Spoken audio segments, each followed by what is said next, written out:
यहाँ का पूरा लाइफस्टाइल पहाड़ी मौसम, पानी के स्रोत और पारंपरिक फार्मिंग साइकिल के अनुसार चलता है। इस गांव की रोजमर्रा की जिंदगी सुबह सूरज निकलने से पहले शुरू हो जाती है। लोग खेतों में काम करने चले जाते हैं। अक्टूबर का आखिरी समय है। इस मौसम में लिवाड़ी गांव के खेतों में फसल कटाई पूरे जोरों पर चल रही है। सुबह होते ही गांव के लोग अपने औजार लेकर पहाड़ी ढलानों पर बने खेतों की ओर निकल जाते हैं और शाम ढलने पर ही वापस लौटते हैं। घर पत्थर और लकड़ी से बने होते हैं और हर परिवार के पास कुछ खेत और पशु होते हैं। यहाँ की सर्दियाँ बहुत कठोर होती हैं।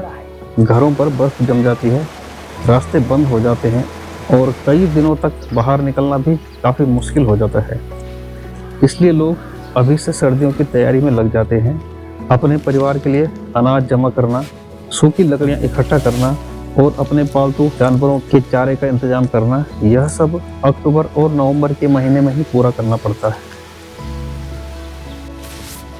गांव की ये भागदौड़, ये मेहनत और आने वाली सर्दियों की तैयारी, यही से पहाड़ की असली जिंदगी महसूस होती है।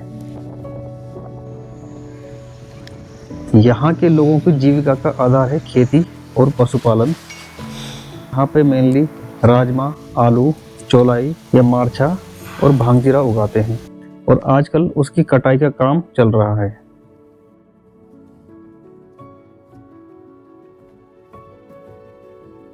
तो आप दिन का एक बंडल खत्म कर देते हो? कम कम पिया करो बीड़ी, तो ज़्यादा नहीं पीनी चाहिए। हाँ, ये तो ज़्यादा बेकार नुकसान है। हाँ, यही है हमारे यहाँ। क्या है यहाँ, फसल कुछ नहीं है। आज तक राजमा होने थी, आज साल में राजमा भी नहीं है। क्यों राजमा क्यों नहीं हुई इस साल? पता नहीं कैसा हो गए, बिल्कुल नहीं, राजमा ही नहीं हुए। देखो खाली लाठी लटी है, दाने नहीं है। हाँ यहाँ देखो, वो कहीं भी देखो।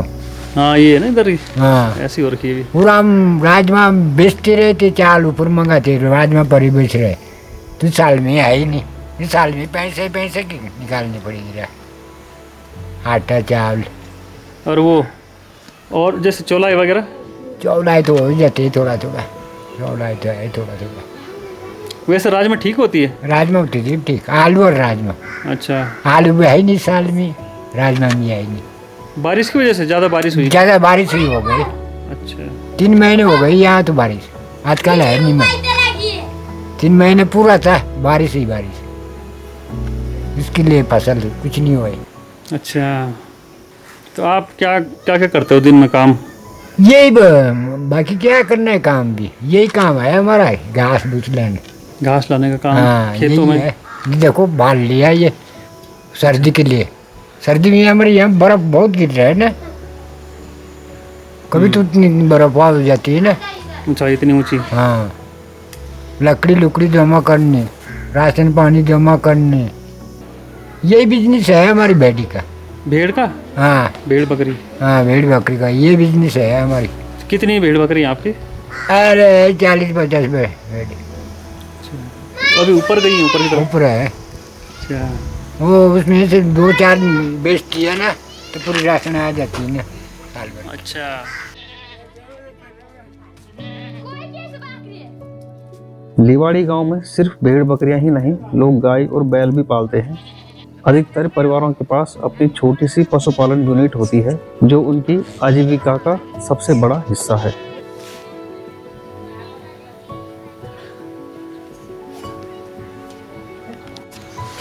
गर्मियों में इन भेड़ों और बकरियों को ऊंचे बुग्यालों और दूर दूर के हाई एल्टीट्यूड क्षेत्रों तक ले जाया जाता है। बरसात के दौरान तो कई परिवार अपने झुंड को हिमलों के पास जैसे ऊंचे दर्रों तक भी पहुंचाते हैं।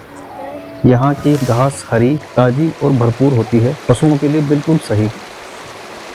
लेकिन जैसे जैसे सर्दी नज़दीक आती है, शेफर्ड्स अपने झुंड को धीरे धीरे लो एल्टीट्यूड की तरफ उतारना शुरू कर देते हैं।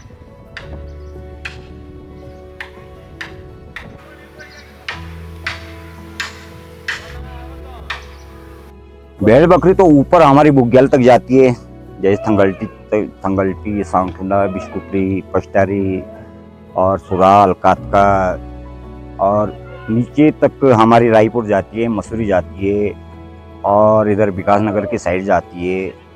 तो भेड़ी बकरी से ज़्यादा हमारा आजीविका चलती है। ये 4 महीने तो हम अपने यहाँ रहते हैं, बाकी 6 महीने हम नीचे रहते हैं, 2 महीने हमारे रास्ते में गुजर जाते हैं। आषाढ़, सावन, भादों, असुज। बरसात का जो मौसम होता है उसमें? हाँ, बरसात के मौसम में हम ऊपर ही रहते हैं। और बरसात आजकल अब दीपावली के बाद हम अपना माल नीचे उतारना शुरू कर देंगे, मसूरी, देहरादून, रायपुर, उधर। जैसे जैसे ठंड बढ़ेगी फिर आप जैसे जैसे ठंड बढ़ेगी, बट ठंड अब जैसे आप देख ही रहे हैं कि घास सूख गया है, अब माल नीचे ही उतरेगा। जब घास लगेगा तभी माल ऊपर आएगा। और जब कठोर सर्दियां पूरी तरह उतर आती हैं तो लीवाड़ी के कई सेफर्ड्स देहरादून, सहस्त्रधारा, मसूरी और गढ़ी कैंट तक पहुंच जाते हैं। वे सर्दी में वहीं रहते हैं जहां मौसम थोड़ा गर्म होता है और पशुओं के लिए चारा मिल जाता है। फिर मार्च के आसपास धीरे धीरे वापसी की यात्रा शुरू होती है, नीचे के मैदानों से फिर से पहाड़ों की ऊंचाइयों की ओर। एक तरफ की यह यात्रा ही करीब 2 महीने का समय ले लेती है। यह जीवन इतना आसान नहीं है। लंबी यात्राएं, मौसम की मार और पशुओं की देखभाल का निरंतर संघर्ष, यह सच में कठिन जीवन है और यही पहाड़ की असली पहचान भी है।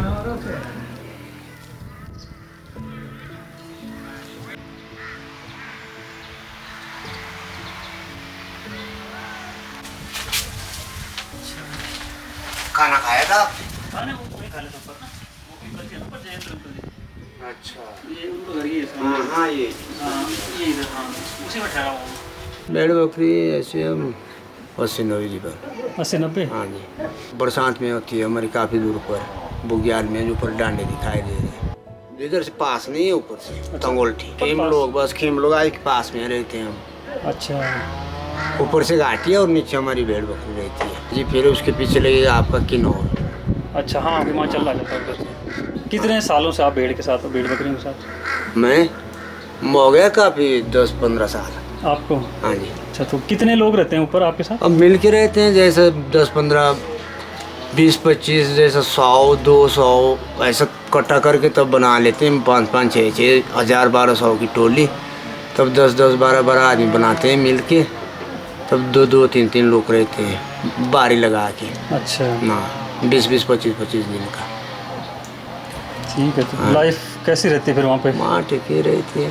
काम ज़्यादा रहता है ना? ना काम क्या है, ऊपर कुछ काम नहीं है, खाना बनाना है, बाकी कुछ नहीं। बाकी भेड़ बकरी का ध्यान? भेड़ बकरी तो बस गई मैदान है बिल्कुल, तो अपने आप चूम के खुद आएगी डेरे में। कुत्ते कितने रहते हैं आपके पास? कुत्ते रहते हैं 4-4, 5-5। अच्छा, हाँ जी। और जैसे जानवर का डर हो तो उससे कैसे निपटते हो आप? वो कुत्ते करते हैं मुकाबला, अच्छा, कुत्ते रहते हैं। पिराने नहीं देते हैं। तो जानवर किस किस जानवर का डर होता है वहाँ पे? उधर होता है ज़्यादा होता है जो ऊपर भालू होता है, ऊपर बगैरा नहीं होता है। अच्छा, बगैर होता है जहाँ से हम नीचे आते हैं ना झाड़ी वाले जंगल में, बस उधर से बगैरा स्टार्ट होता है। अच्छा, तो ऊपर बुग्याल की तरफ भालू ज़्यादा होते हैं? बुग्याल की तरफ भालू होता है। कौन सा वाला भालू होता है? काला? काला नहीं होता है, ऊपर ही रहता है, वो ज़्यादा हाइट पे, अच्छा, वो भूरा? वो भूरे रंग वाला। अच्छा, वो तो बड़ा होता है वो साइज में। तो जी इतना खतरनाक है कि अगर 20 कुत्ते भी लगेंगे तो अभी परवाह नहीं मरेगा, बहुत जानदार होता है वो, बड़ा होता है ना साइज बड़ा में? होता है जी। काले वाले तो मेरे गांव के आसपास ही रहते हैं। काला तो यहीं घूमता है गांव के आसपास में, अच्छा, काला नहीं रहता ऊपर। काला होता है जहाँ झाड़ी होती है, झाड़ियों के बीच इधर में, जैसे? ऐसे ऐसे जगह पे। हाँ, बस इसके बाद तो हमारे यहाँ भालू भूलू का कोई, जैसे हमारे यहाँ सर्दी आती है ना, बर्फ़ गिरता तो भालू नहीं होते हैं हमारे यहाँ। अच्छा। हाँ, ये बर्फ़ के कारण शायद नीचे उतरते हैं वो, अच्छा, नीचे की तरफ जहाँ खाने को मिल जाए थोड़ा? जहाँ खाने को मिल जाए कुछ। अच्छा, हाँ जी। सर्दियों में बकरियाँ कहाँ रहती हैं फिर आपकी? सर्दियों में जैसे जिसके पास 40-50 माल हो वो घर ही में पाल लेता है, और जिसके पास 2, 2.5, 4, 500 माल हो वो देहरादून, मसूरी, रायपुर।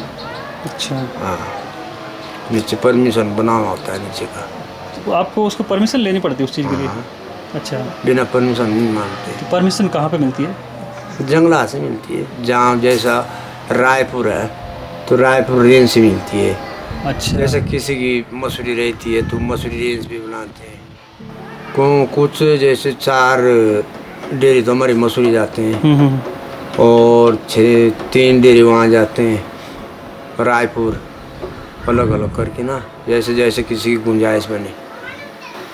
तो यहाँ घर में पहुँचते हैं हम सीधा जेठ के महीने, फिर जेठ के महीने फिर ऊपर आगे आगे बढ़ते जा रहे हैं हम, लास्ट आपके खिमलोगा तक। खिमलोगा तक है। पास क्रॉस नहीं करते फिर आप? ना पास क्रॉस नहीं करते। पास के पीछे फिर उनकी बाउंड्री है हिमाचल वालों का ना। हाँ। फिर उनका भी उधर अपनी डेरी रहती है, वो नहीं मानते। हाँ वहाँ तक तो वो भी आते होंगे ना फिर उधर जो हाँ वो बिल्कुल टेच होते हैं हम सामने। अच्छा। कभी कभी हमारी भेड़ बकरी इकट्ठी होती है ऊपर पास में। अच्छा तो उधर वो चिटकुल वाले आते होंगे? हाँ चिटकुल, ये राक्षम वाले। रक्षम। हाँ जी अच्छा वो आते हैं।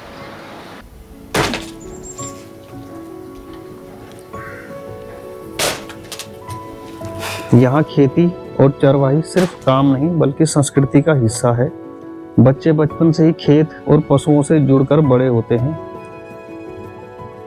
हर परिवार अपने खेत, बीज और पशु प्रबंधन की पारंपरिक नॉलेज अगली पीढ़ी को सिखाता है। कुल मिलाकर लीवाड़ी गांव का जीवन आत्मनिर्भर, मेहनती और प्रकृति पर आधारित है। यहाँ फार्मिंग और शेफर्डिंग सिर्फ प्रोफेशनल काम नहीं बल्कि गांव की आइडेंटिटी और जीवन दर्शन है। यही पारंपरिक जीवन शैली लीवाड़ी को एक अनोखा और महत्वपूर्ण हिमालयी गांव बनाती है।